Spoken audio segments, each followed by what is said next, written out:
In the slave pits of the Zorgak's palace, Gerald Miller's back exploded in fiery agony as the plasma whip carved crimson canyons into his flesh. His Arcturian overseer, Vozak, grinned sadistically, revealing rows of jagged teeth. "Work harder, human filth," Vozak snarled, "or there will be no nutrient slop for you tonight." Gerald gritted his teeth, fighting back tears of pain and humiliation. He was once a respected engineer on Earth, before the merciless Zorgak's empire conquered his world and enslaved his people. Now he was just another beaten-down thrall, toiling endlessly for his alien masters. High above in her opulent chambers, Princess Antares watched the grim scene unfold on her holoscreen. Her sapphire eyes widened with curiosity as she studied Gerald's strange, hairless features, so different from her own scaly blue skin. Antares had always been fascinated by the primitive species her father's legions had subjugated. Humans were seen as mere chattel by Arcturian society, their rich culture and history dismissed as worthless. But the more she observed the humans' quiet strength in the face of brutality, the more she wondered if they possessed hidden depths her kind had overlooked. One fateful night, a cloaked figure slipped silently into the slave quarters. Princess Antares herself. Heart-pounding, she approached Gerald's sweat-soaked form as he lay shivering on the cold metal floor. "Why have you come?" he asked hoarsely, hope and fear warring in his eyes. "To learn," Antares replied softly. And so began a dangerous game as captor and captive met in furtive secrecy over the following months. With each hushed conversation, Gerald rekindled long-buried memories of Earth marvels, soaring symphonies and ethereal paintings, stirring speeches on liberty and equality. Antares listened raptly as he described foreign concepts like democracy and individual rights, ideas that threatened the very foundations of her ruthlessly hierarchical civilization. A forbidden spark ignited between human and Arcturian, two souls reaching across an unbridgeable chasm. Their clandestine connection did not go unnoticed by the ever-watchful Zorgak's king. He could see the dawning rebellion in his daughter's eyes, and it filled him with cold fury. Disruptor rifle in hand, he stalked into the slave quarters, a trio of heavily armed guards at his heels. Gerald and Antares froze as they found themselves staring down the barrel of the king's wrath made manifest. In that instant, both knew their next move would alter not only their own fates, but the future of human and Arcturian alike. The embers of revolution that the unlikely pair had nurtured now threatened to explode into a firestorm that could incinerate an empire or burn them to ash. The fragile dreams of a galaxy's downtrodden hinged on the desperate choices of a princess and a slave. The Zorgak's king's eyes blazed with volcanic fury as he leveled his disruptor rifle at Princess Antares and the kneeling human slave. Gerald's heart hammered against his ribs, adrenaline surging through his veins. This was the moment of truth, the tipping point where the future would be forged in blood and fire. But before the king could unleash his vengeance, Antares stepped forward, chin held high. "Father, I cannot stand idly by while our empire crushes the spirits of those we deem lesser. The humans are not mere chattel, but a people with a rich history and culture. We have much to learn from them." The king's finger tightened on the trigger, his expression twisted with disgust. "You would betray your own kind for this filth? I thought I raised a daughter, not a traitor." Antares met his gaze unflinchingly. "No, father. It is our empire that has betrayed the principles of honor and justice. If standing against tyranny makes me a traitor, then I will wear that label proudly." As the king hesitated, torn between rage and shock at his daughter's defiance, Gerald saw their chance. "Now, princess!" Together they charged forward, Gerald tackling the nearest guard, while Antares wrenched the disruptor rifle from her father's hands. The Zorgak's king stumbled back, still stunned by the unprecedented rebellion. Gerald and Antares raced through the winding corridors of the slave quarters, the shouts of pursuing guards echoing behind them. They burst out into the grimy streets of the capital city, the towering spires of Arcturian architecture looming overhead like the bars of a gilded cage. "We need to find a way off-world," Antares panted as they ducked into a narrow alley. "My father will stop at nothing to hunt us down." Gerald nodded grimly. I might know someone who can help, an old contact from my engineering days, a human smuggler named Hans Volker, but we'll have to trek through the worst parts of the city to reach him. And so the fugitive princess and the escaped slave plunged into the neon-lit labyrinth of the city's underworld, where the desperate eked out a living in the shadows of the Empire's grandeur. They huddled in dingy cantinas and slipped through black market bazaars, always one step ahead of the ruthless commander Talaxians and his forces. In these squalid backstreets, the suffering wrought by Arcturian rule was laid bare. Homeless human children with haunted eyes begged for scraps, while scarred veterans drowned their trauma in alien liquors. Antares' heart ached at the misery her empire had sown, her dedication to fight for change growing with each new horror witnessed. Finally, after a harrowing journey fraught with close calls and daring escapes, they found Hans Volker in a smoke-filled gambling den. The grizzled smuggler listened to their tale with a cynical smirk, taking a long drag on his cigar. "You two sure know how to stir up a hornet's nest," he chuckled. "Lucky for you, I've never been one to turn down a high-stakes gig. I'll get you off this rock, but it'll cost you." With no other options, Gerald and Antares agreed to Volker's steep price. They followed him through the winding back alleys of the spaceport, the whine of ion engines filling the air. Just as they reached Volker's battered freighter, a plasma bolt sizzled past Gerald's ear. Commander Talaxians and his troops had caught up to them at last, disruptor rifles blazing. "Go, go, go!" Volker shouted as they dashed up the ship's ramp. Antares laid down covering fire, her shots driving the Arcturians back. The freighter's engines roared to life, lifting the ship off the landing pad in a shower of sparks. Disruptor bolts pinged off the hull as Talaxians raged impotently below. Gerald and Antares collapsed against the bulkhead, chests heaving. They had done the impossible, striking the first blow against an empire that had seemed invincible. As the ship tore through the planet's atmosphere and the stars filled the view screen, the weight of their actions settled on their shoulders. They were renegades now, enemies of the state with a price on their heads. But they were not alone. The human resistance waited in the shadows, ready to rise up and reclaim their destiny. And with an Arcturian princess on their side, they just might have a fighting chance. The freighter shuddered as it dropped out of hyperspace, revealing a desolate world through the viewport. X-372 hung in the void, its surface a patchwork of crumbling ruins and encroaching wilderness. "This is where we part ways," Hans Volker grunted, powering down the engines. "Any farther and I'll have the whole damn empire on my tail." Gerald and Antares gathered their meager supplies. The princess's scaled fingers brushed Gerald's arm, a gesture of solidarity before they faced the unknown. "Thank you, Captain," Gerald said, extending his hand. Volker shook it firmly. "Just try not to get yourselves killed out there." They disembarked onto the planet's surface, watching as Volker's ship dwindled to a speck in the amber sky. Antares consulted a datapad, orienting herself. "The rebel base should be 5 kilometers in that direction," she said, pointing toward a ridge of eroded mountains. They set off across the alien landscape, past toppled monuments to a fallen civilization. Vines choked the remnants of gleaming towers, while chittering creatures scurried through the undergrowth. Gerald's eyes darted constantly, scanning for threats. As they neared the coordinates, movement flickered at the edge of Gerald's vision.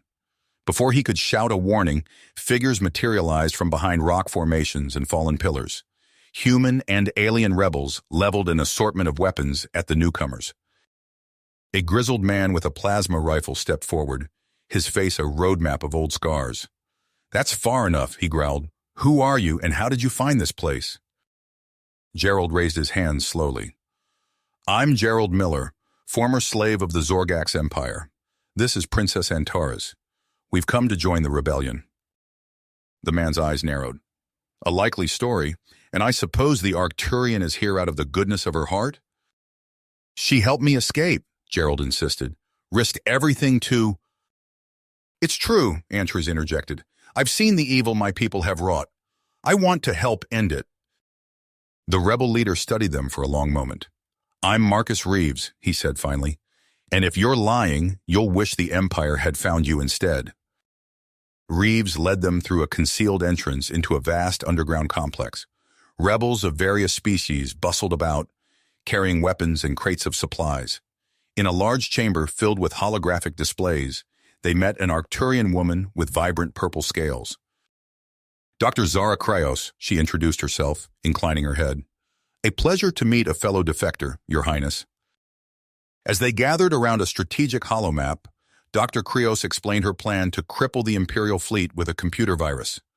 Antares listened intently, her mind racing. I can get us into the central computer core, she said. I know every corridor and security measure in the Imperial Palace. Murmurs of surprise rippled through the assembled rebels. Reeves raised an eyebrow. You'd risk everything to help us? Antares met his gaze unflinchingly. This isn't about risk. It's about doing what's right. As the rebels began formulating their audacious plan, alarms suddenly blared throughout the base. A panicked voice crackled over the comms. Imperial fleet incoming! Massive force led by Commander Talaxians! Reeves barked orders as rebels scrambled to battle stations. He turned to Gerald and Antares. Looks like you'll get your chance to prove yourselves sooner than expected. Gerald nodded grimly, accepting a blaster rifle from a nearby rebel. Antares gripped her own weapon, purpose etched on her features. As the first explosions rocked the base, Gerald and Antares shared a look of silent understanding. Whatever came next, they would face it together. Together. The ground shook as Imperial forces pounded the rebel base's defenses. Gerald gripped his rifle tightly, muscles tensed for action. Incoming! A rebel shouted as a plasma mortar screamed overhead. The explosion rocked the command center, showering them with debris. Through the chaos, Antares' voice cut through on the comms. Gerald, we need you to lead Alpha Squad. The east flank is collapsing. He sprinted through smoke-filled corridors, dodging panicked rebels and falling chunks of ceiling. Outside, the sky burned orange with anti-aircraft fire.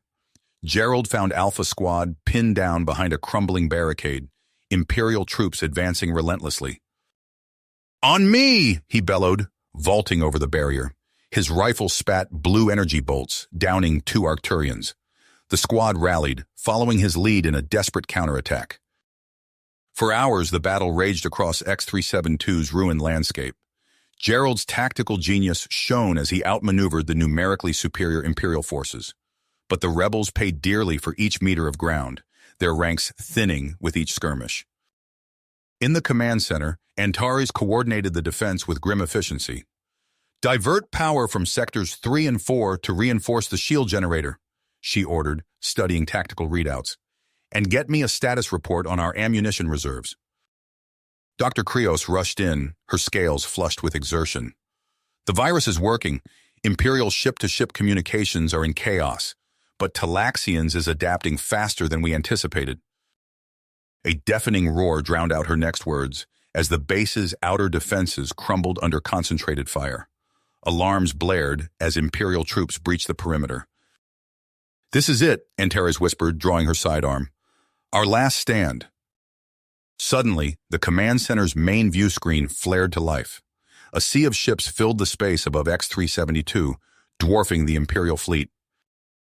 This is Admiral Jen of the Free World's Armada, a gruff voice announced.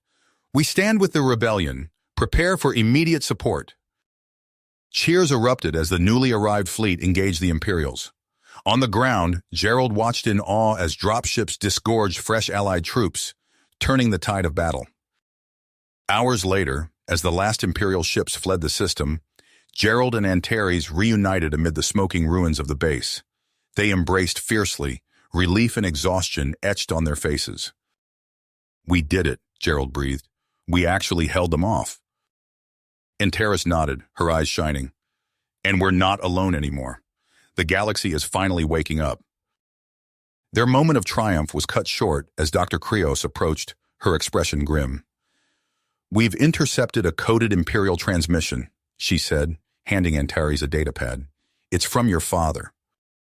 Antares' scaled fingers trembled as she read the message, her face paling. No, she whispered. He wouldn't. What is it? Gerald asked, dread coiling in his gut. Antares looked up, her eyes filled with horror. My father has activated the Omega Protocol. He's targeting X-372 with a planet-killer weapon. The jubilant atmosphere evaporated instantly. Alliance leaders gathered, frantically discussing options. "Our fleet is scattered across the system," Admiral Zhen growled. "We can't intercept in time." And Terrace straightened, her voice steely with perseverance. "Then we go to the source. I know every inch of my father's command ship. With a small team, we might have a chance to disable the weapon." Gerald nodded, checking his rifle's power cell. "When do we leave?" As they boarded a stealth shuttle, the weight of their impossible mission settled over them. Millions of lives hung in the balance. Failure meant not just their deaths, but the annihilation of everything they'd fought for. The shuttle's engines flared to life, carrying them towards their final confrontation with the Zorgax King. The stealth shuttle sliced through the void, its occupants tense with anticipation. And Terrace studied a holographic schematic of her father's dreadnought, committing every corridor and access point to memory. "We'll enter through the tertiary maintenance airlock," she said, her voice steady despite the weight of their mission. "It's the least guarded and closest to our target." Gerald nodded, checking his weapon for the 10th time. "How long until we're in range?" 3 minutes, the pilot replied, his fingers dancing across the controls. The massive dreadnought loomed before them, its hull dripping with weapon emplacements. As they approached, Antares input a series of complex codes, bypassing the ship's formidable defenses. "We're in," she whispered as the airlock cycled open. The strike team moved swiftly through the ship's bowels, Antares leading the way with unerring precision. They encountered no resistance at first, the element of surprise on their side. But their luck couldn't hold forever. A klaxon blared, red emergency lights bathing the corridor in an eerie glow. "Intruder alert!" a mechanized voice droned. "All personnel to battle stations." "So much for stealth," Gerald muttered, raising his rifle.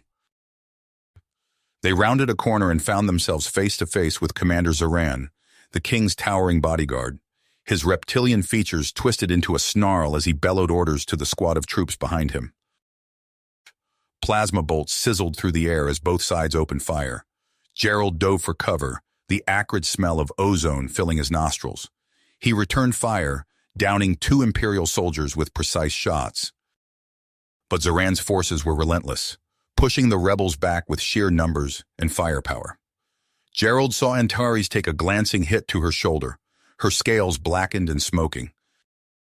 "Go!" he shouted, making a split-second decision. "I'll hold them off. You have to reach that control room." Antares' eyes widened in protest, but she knew the mission came first. With a reluctant nod, she led the remaining rebels down a side passage. Gerald stood his ground, laying down suppressing fire as Zoran's troops advanced. He ducked and weaved, using every scrap of cover available, but he was just one man against an army. A stray bolt caught him in the leg, sending him stumbling. As he struggled to regain his footing, Commander Zoran himself strode forward, a massive energy axe humming to life in his clawed hands. "Time to die, human," the alien growled, raising the weapon high. Gerald gritted his teeth, refusing to close his eyes. He'd buy Antares every second he could. Elsewhere in the ship, Antares and her team finally reached the weapon control room. The door slid open with a hiss, revealing Dr. Arvix hunched over a console. The scientist spun, his eyes wild with fanaticism. "You're too late," he cackled. "The Omega Protocol cannot be stopped." Antares raised her weapon. "Step away from the controls, Doctor." Instead, Arvix lunged for a nearby lever. Antares fired, the shot grazing his arm, but it was enough to send him sprawling. As her team worked to upload the disabling virus, Antares kept her weapon trained on the prone scientist. Sweat beaded on her brow as the seconds ticked by. Suddenly, alarms blared. The virus had failed.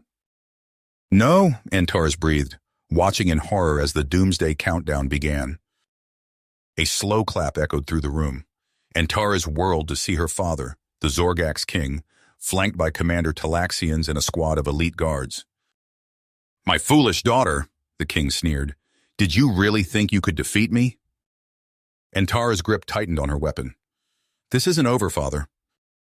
The king's laughter was cut short by the sound of renewed fighting outside.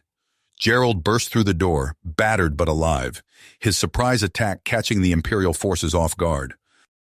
In the chaos that followed, Antares found herself fighting alongside Gerald, their movements perfectly in sync. Together, they cut through the king's guards like a scythe through wheat.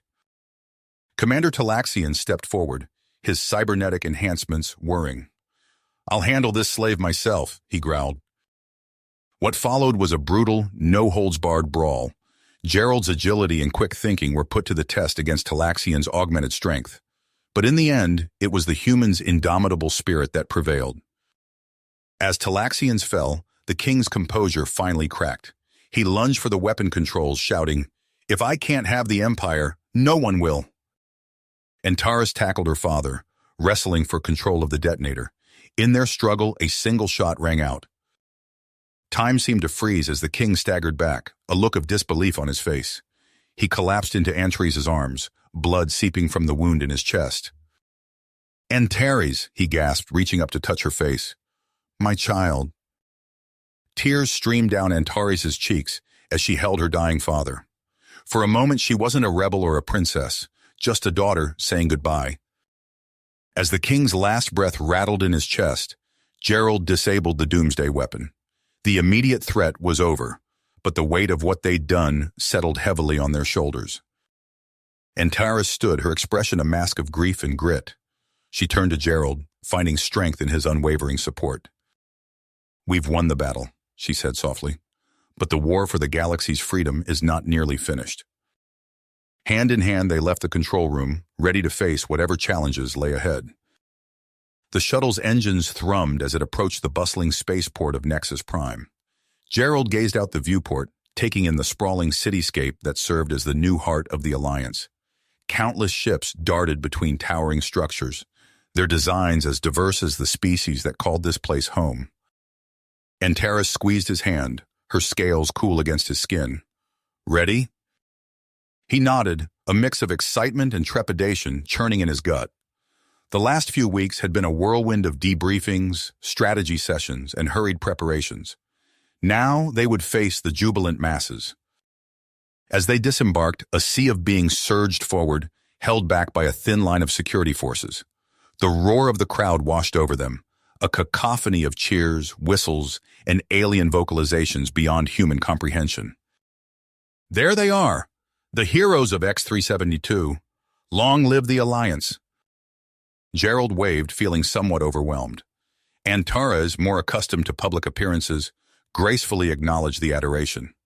They made their way to a makeshift stage where Admiral Zhen waited, his craggy features creased in a rare smile. "Welcome home," he rumbled, clasping their shoulders. "You've given hope to billions."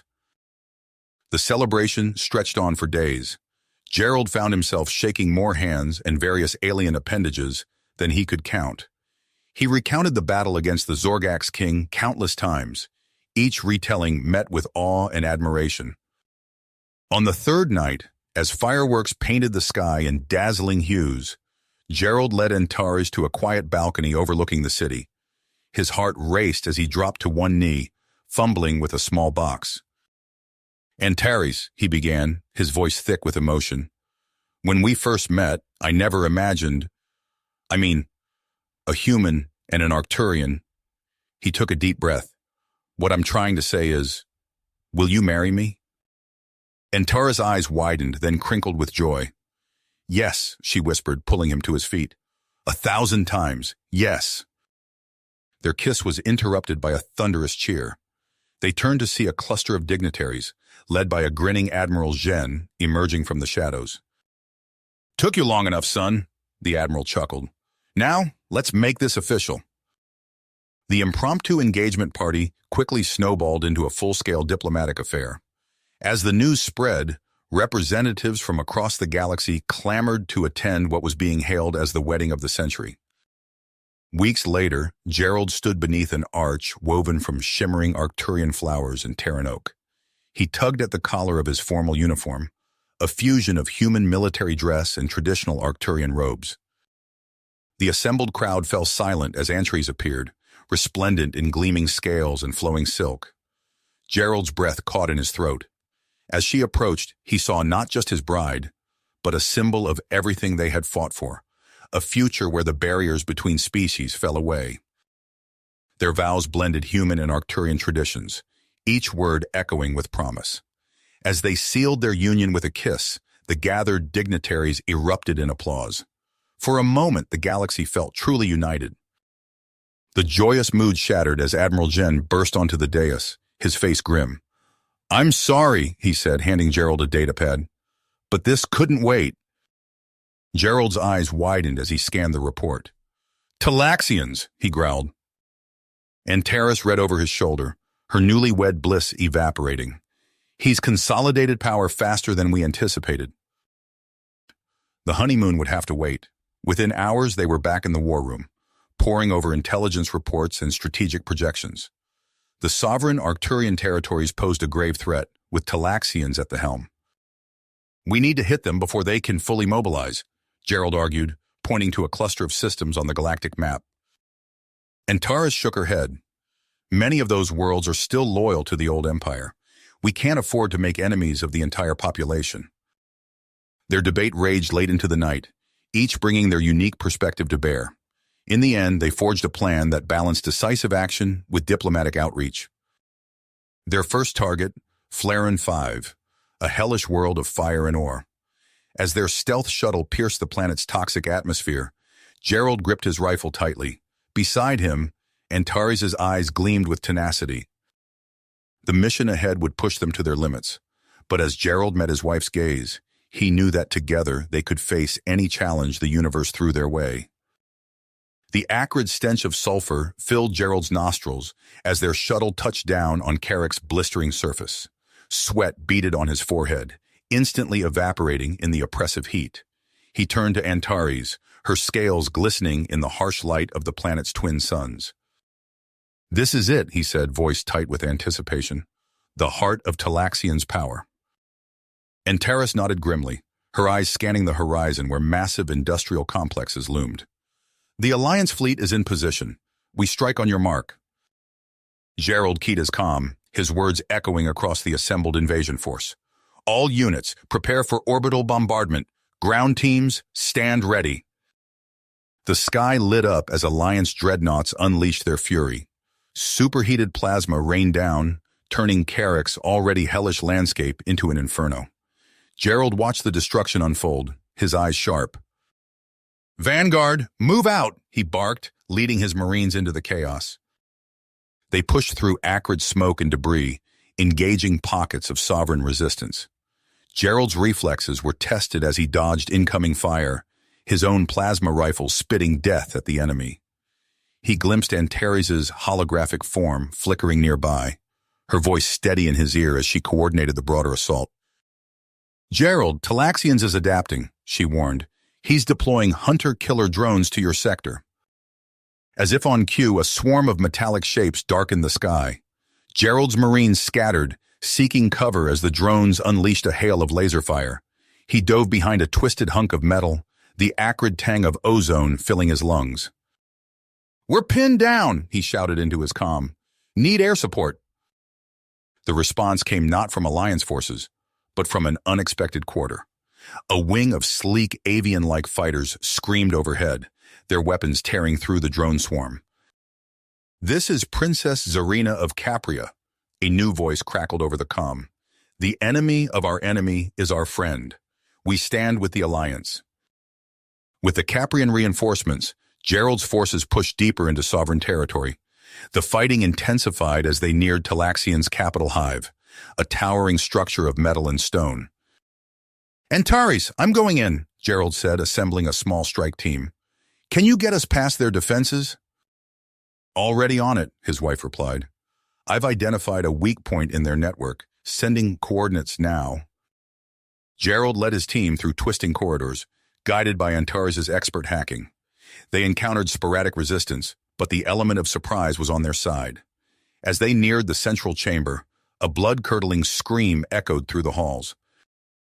They burst into Talaxian's inner sanctum to find the sovereign leader holding a knife to the throat of a Caprian female. Princess Zarina stood nearby, her face a mask of anguish. "Ebony!" she cried, reaching for her sister. Talaxian's cybernetic eyes gleamed with malice. "One step closer and she dies," he snarled. "Surrender now or watch her bleed." Time seemed to slow as Gerald assessed the situation. But before he could act, Ebony made her move. With lightning speed, she produced hidden nanoblades, slashing at Talaxian's face. The Sovereign roared in pain and fury, easily overpowering the Caprian princess. But his moment of distraction was all Antares needed. She materialized behind him, her plasma blade humming to life at his throat. "It's over, Talaxians," she said coldly. "Order your forces to stand down." For a moment it seemed the Sovereign might comply. Then his face twisted into a grotesque smile. "If I burn, we all burn," he growled, pressing a concealed detonator. The floor shuddered as explosions ripped through the facility. Warning klaxons blared, announcing an imminent reactor meltdown. "We have to go," Zarina shouted, supporting her wounded sister. Gerald locked eyes with Antares, seeing his own persistence reflected there. "Not without you," he said firmly. They raced through collapsing corridors, the heat at their backs growing more intense with each passing second. Gerald half-carried Ebony, feeling the Caprian strength fading. They reached the surface just as the reactor went critical. From the relative safety of their evacuation shuttle, they watched Carrick's surface erupt in a cataclysmic explosion. The Sovereign's stronghold was no more. Hours later, aboard the Alliance flagship, Gerald stood with Antares on the bridge. They gazed at the ravaged planet below, victory mingled with the bitter taste of destruction. "What now?" Antares asked softly. Gerald's mind raced, weighing the cost of continued conflict against the possibility of a lasting peace. He took a deep breath, knowing his next words could shape the future of the galaxy. "We offer them a choice," he said firmly. "Amnesty, a chance to rejoin the Alliance. We can't afford an endless war of attrition." Antares raised an eyebrow, her expression unreadable. "That won't be a popular decision with everyone." Gerald nodded grimly. "No, it won't, but it might be our best chance for real peace." As if on cue, Admiral Zhen approached, his face etched with concern. "We've detected Sovereign transmissions from 3 systems," he reported. "They're rallying their remaining forces." Gerald straightened, squaring his shoulders. The next phase of their struggle was about to begin, and he knew the choices they made now would echo across the stars for generations to come. "Come." Gerald turned to Admiral Zhen, his teeth clenched. "Broadcast our amnesty offer on all frequencies," he ordered. "Give them a chance to lay down their arms and join us." The Admiral hesitated. "Are you certain, Captain? Many will view this as weakness." Before Gerald could respond, Commander Reg stormed onto the bridge, his scarred face contorted with fury. "Weakness? It's outright treason." He jabbed a finger at Gerald's chest. "We didn't fight and bleed to welcome these Arcturian scum back with open arms." The tension on the bridge skyrocketed as voices rose in heated debate. Gerald raised his hands, calling for silence. "We can't afford an endless cycle of violence," he argued. "This is our best chance for lasting peace." "Peace?" Reg spat. "Tell that to the billions who died under Sovereign rule." Princess Zarina stepped forward, her regal bearing a stark contrast to Reg's scarcely controlled rage. "As someone who has seen the cost of this war firsthand, I support Captain Gerald's proposal. Reconciliation is the only path forward." The debate might have raged for hours if not for an unexpected interruption. Ivani, still weak from her ordeal, pushed her way onto the bridge. Her voice, though quiet, cut through the argument like a knife. "I was there," she said, her eyes haunted. "I saw the brutality of Talaxian's regime up close, but I also saw the fear in the eyes of many who served him. They were loyalists, yes, but many were coerced, manipulated, or simply misguided." She took a shaky breath before continuing. "We must offer them a way back, a chance to renounce their actions and rejoin a united galaxy." A hush fell over the bridge. Even Reg seemed taken aback by Ebony's words. Antares moved to stand beside Gerald, her scales shimmering with determination. "I agree," she said firmly. "We must extend this olive branch for the good of all species." In the end, it was their united front that swayed the Alliance leadership. Within hours, a galaxy-wide transmission went out. Any sovereign forces willing to surrender and embrace alliance principles would be granted full amnesty and citizenship. The response was immediate and overwhelming. Whole sovereign units laid down their arms, unwilling to continue fighting for Talaxian's increasingly radical vision. Even high-ranking officers defected, sensing the tide of history turning against them. Gerald watched from the command center as reports flooded in. Antares worked tirelessly, coordinating the logistics of processing so many surrendering forces. Temporary detention centers sprang up across Alliance space, where former sovereign personnel underwent evaluation and re-education before being integrated into society. Commander Reg, still skeptical, found himself overseeing much of the reintegration effort. His gruff demeanor softened slightly as he witnessed former enemies embracing their new lives with genuine enthusiasm. As weeks passed, the flood of defections became a torrent.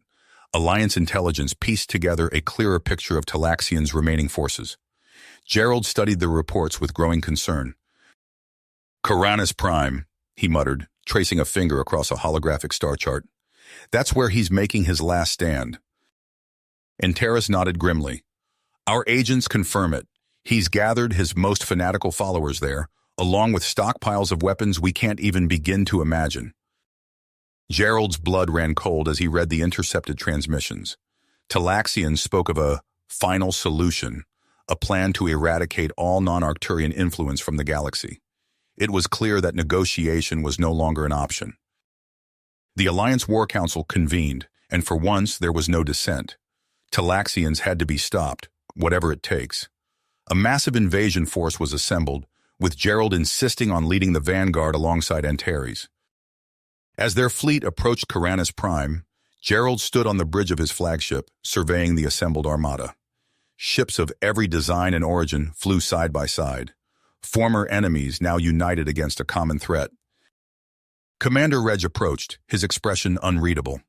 "I still think you're a fool for offering amnesty," he growled, "but I'll be damned if I let you face this madman alone." Gerald clasped the older man's shoulder. "I wouldn't have it any other way, Commander." The battle for Karanis Prime began with a furious assault on the planet's orbital defenses. Gerald led a daring boarding action, capturing key stations and paving the way for the main invasion force. As Alliance troops poured onto the surface, the true horror of Talaxian's regime became apparent.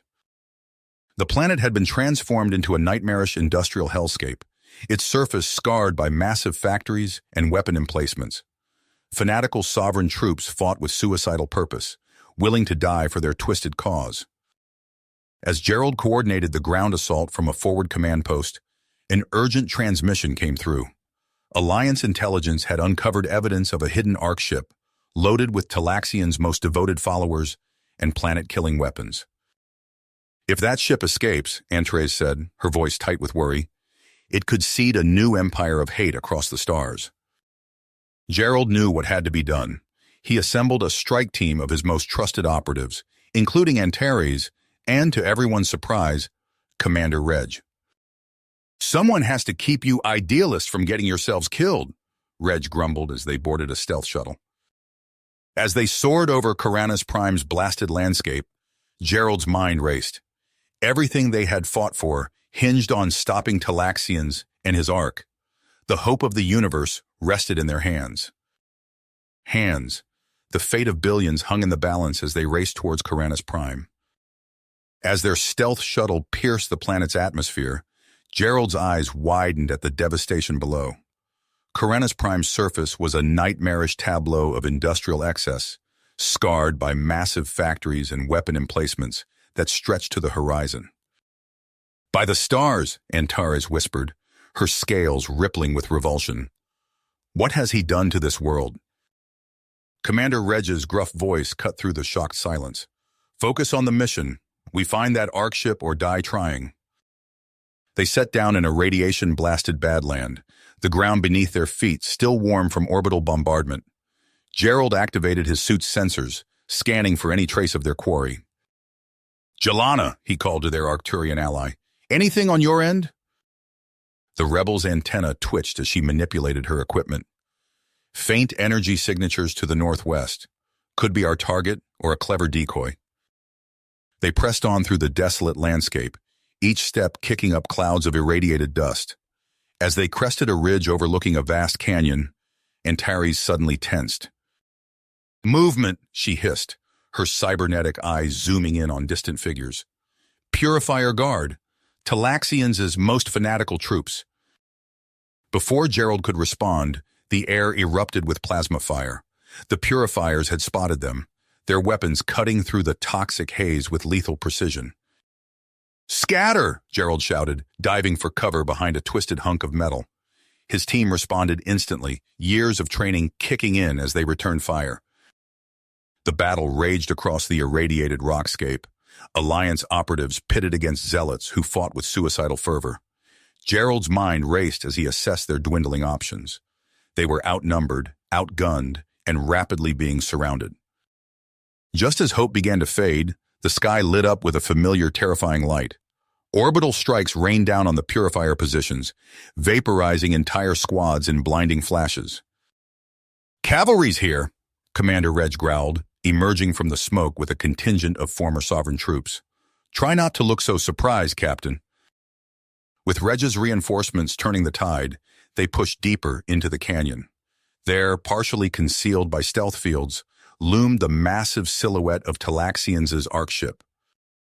A booming voice echoed across the battlefield, dripping with malice. "Fools!" Talaxians proclaimed. "You've merely hastened your own extinction."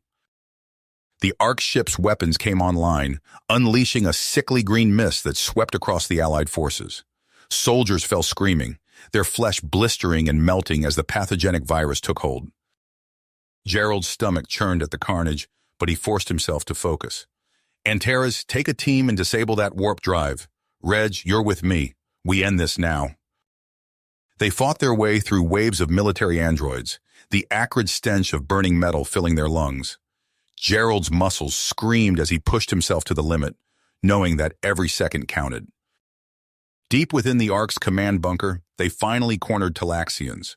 The sovereign leader's cybernetic eyes gleamed with hatred as he unleashed his ultimate weapon, a titanic synthetic bodyguard that towered over them. "I will not be denied my destiny," Talaxians roared as the Colossus attacked. Gerald's world narrowed to a blur of dodging, striking, and desperate maneuvers. He could feel the synthetic's inhuman strength with every blow, each impact threatening to shatter his bones. In a moment of clarity, Gerald saw his opening. He launched himself at the Colossus, using its momentum to drive them both into an exposed reactor core. As warnings blared and energy crackled around them, Gerald met the android's emotionless gaze. "Your destiny ends here," he snarled, overloading his suit's power cells. The resulting explosion tore through the synthetic, leaving Gerald battered but alive. Through the smoke and debris, they spotted Talaxians fleeing towards a sleek warp shuttle. With no time to celebrate their victory, Gerald and Antares commandeered a nearby fighter, their expertise melding seamlessly as they gave chase. The pursuit led them on a heart-stopping course through Karanis Prime's orbital defenses. Plasma bolts and debris filled the sky as Gerald pushed the captured ship to its limits. With a precision born of desperation, Antares targeted Talaxians' engines, sending the shuttle spiraling towards the planet's equatorial shipyards. As they touched down amid the industrial haze, Gerald's comm crackled to life. "We've secured the Ark," Reg reported. "But that bastard's virus is still spreading. We need to end this now." Gerald nodded grimly, his eyes fixed on the shuttle's smoking wreckage. "Understood. We're going in." They found Talaxians amid a tangle of cables and flickering displays. His body broken, but his mind still racing towards an impossible risk. The Sovereign's fingers flew across a console, attempting to upload his consciousness into the shipyard's computer core. "Wait," Talaxians croaked as Gerald raised his weapon. "I can stop the virus, save your people. All I ask is a chance to live on, to guide this new era as a digital being." Gerald hesitated, the weight of countless lives pressing down on him. He looked to Antares, seeing his own conflict mirrored in her alien features. Then his gaze fell upon a screen displaying the devastation wrought by Talaxians' final attack. With a heavy heart, Gerald made his choice. His finger tightened on the trigger, unleashing a burst of energy that obliterated Talaxians' neural implants, and the last remnant of his vile regime. As the echoes of the shot faded, Gerald slumped against a console. The rush of battle gave way to bone-deep weariness and the staggering realization of what they had accomplished. Antares placed a comforting hand on his shoulder. "It's over," she said softly. "We've won." Gerald nodded, his mind already racing towards the challenges that lay ahead. The galaxy they had fought so hard to save now looked to them for leadership and healing. As the first rays of Coronus Prime's sun broke through the toxic clouds, Gerald squared his shoulders and turned to face the dawn of a new era. The victory on Coronus Prime proved hollow as reports flooded in from across Alliance space. Talaxians' final act of vengeance, the pathogenic virus, spread with terrifying speed.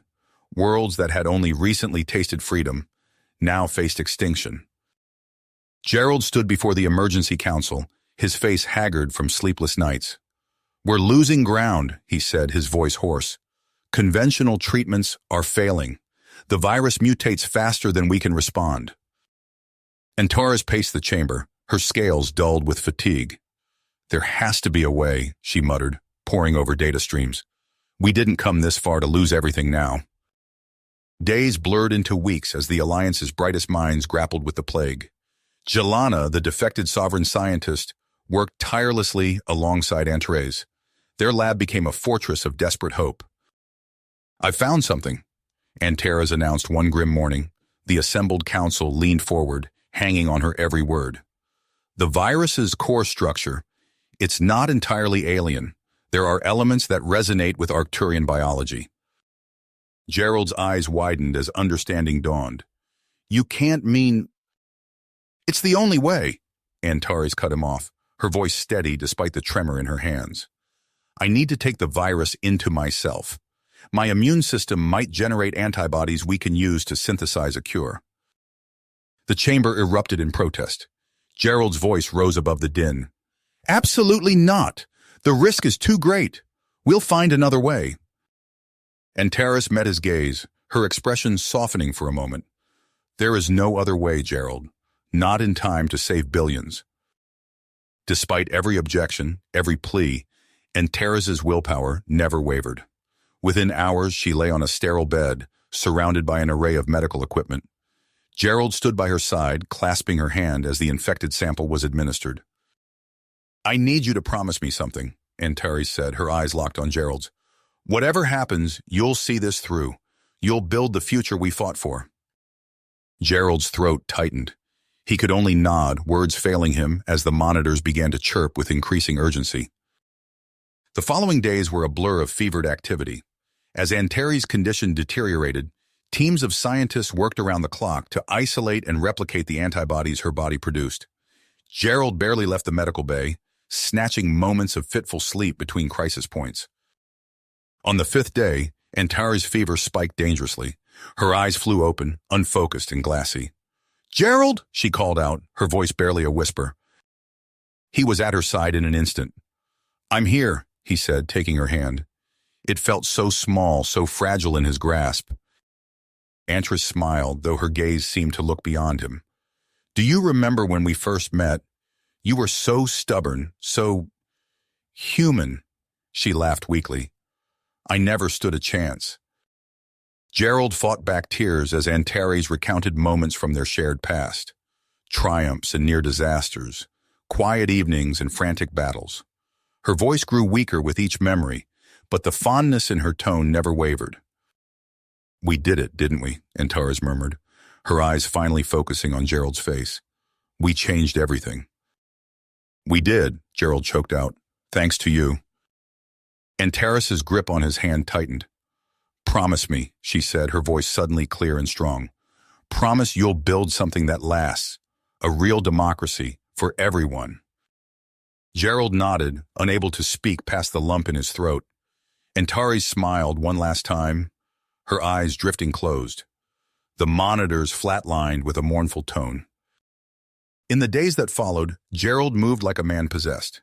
He coordinated the distribution of the cure synthesized from Antares' sacrifice, oversaw quarantine procedures, and began laying the groundwork for galactic reconstruction.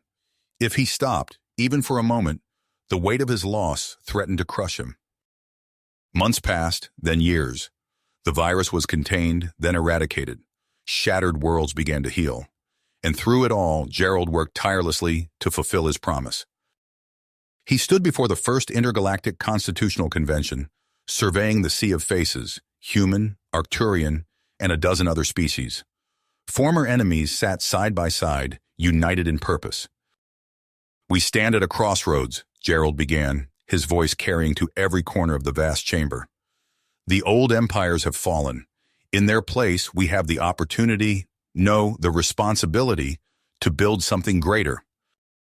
As he spoke of checks and balances, of inalienable rights for all sentient beings, Gerald felt a familiar presence. He could almost hear Antares's voice, urging him onward. And for the first time since her death, he allowed himself to hope. You have reached the end of the story. If you enjoyed this story and want to support us, please leave a like and subscribe to our channel. And for every comment that says 88, I will heart every single one of them. Thank you for your time.